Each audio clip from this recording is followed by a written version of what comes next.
ខ្ញុំបាទគឺជាសិនអ៊ូខុងបាទថ្ងៃនេះមានអារម្មណ៍ថាអបសុកដល់ហើយលោកគ្រូតើលោកគ្រូនៅណាទៅលោកគ្រូខ្ញុំបាត់លោកគ្រូជឿពួនឆ្នាំហើយតែដល់លោកគ្រូអត់ឃើញមកចឹងឥឡូវជ្រីងមកវត្តសិនមានចំណងយើងថាដឹកគេហ្នឹងចឹងអោគេដូចមុននឹងរហូតដល់ចេញគ្រុនអើលោកគ្រូខ្ញុំជ្រាបសូវត្រូវតង់សលោកគ្រូហើយលោកគ្រូអូយបាត់លោកគ្រូអស់ហើយបងទៅគូគួយឈីម្នាក់ឯងយកអាប៉ាចេបងឯងគួយឈីម្នាក់ឯងគឺថាស្គូតបងយ៉ាអាប៉ាចេ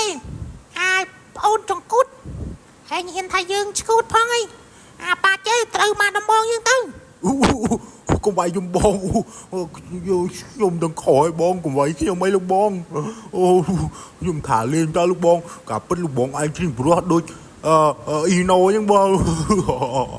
បងជ្រីងព្រោះដូចអ៊ីណូអញ្ចឹងអ៊ីណូឲ្យដងខ្ញុំតើបងយ៉ាចង្កូតហើយថាអញ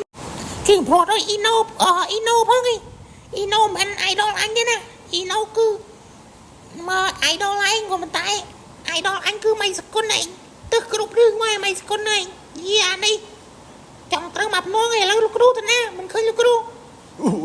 ខ្ញុំដឹងដែរលោកគ្រូដើរចេញទៅមិញលោកគ្រូថាដើរទៅបិណ្ឌបាតនៅចុងភូមិ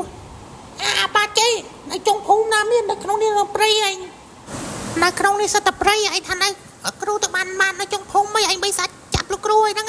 អាបាត់ចេអាចង្រៃបងចង្រៃនេះមកទៅរកគ្រូខ្ញុំមិនដឹងដែរបងគ្រូថាទៅបិណ្ឌបាតខ្ញុំឲ្យទៅបិណ្ឌបាតទៅលោកគ្រូអើយបងនេះបងឯងជឿតែស្ដីឲ្យខ្ញុំហ្មងអាងទៅគេឡូតយ៉ាបាចេ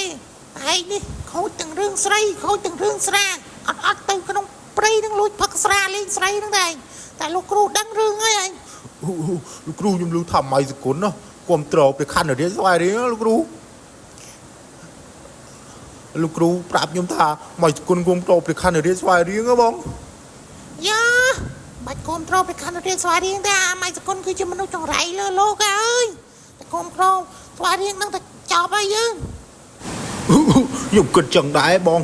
ចឹងយើងល្ងាចយើងទៅគ្រប់ត្រទៅខណ្ឌរៀនស្វាយរៀងទាំងអស់គ្នាបងអើល្អនិយាយនឹងយើងទៅគ្រប់ត្រទៅខណ្ឌរៀនស្វាយរៀងទាំងអស់គ្នាលើកពាក្យដើម្បីប្រទេសកម្ពុជាហើយអូលោកគ្រូមកលោកគ្រូមកសិស្សទាំងពីរនិយាយដែរនិយាយកុកកាអត់ខ្លាចរំខានដល់សត្វព្រៃដែលទៅក្នុងព្រៃទេអីអូយលោកគ្រូខ្ញុំថាអាប៉ាចេនេះវាបដ ாய் លោកគ្រូទៅម្នាក់ឯងខ្លាចបិសាចចាប់លោកគ្រូណាលោកគ្រូអត់អីទេយើងទៅម្នាក់ឯងមែន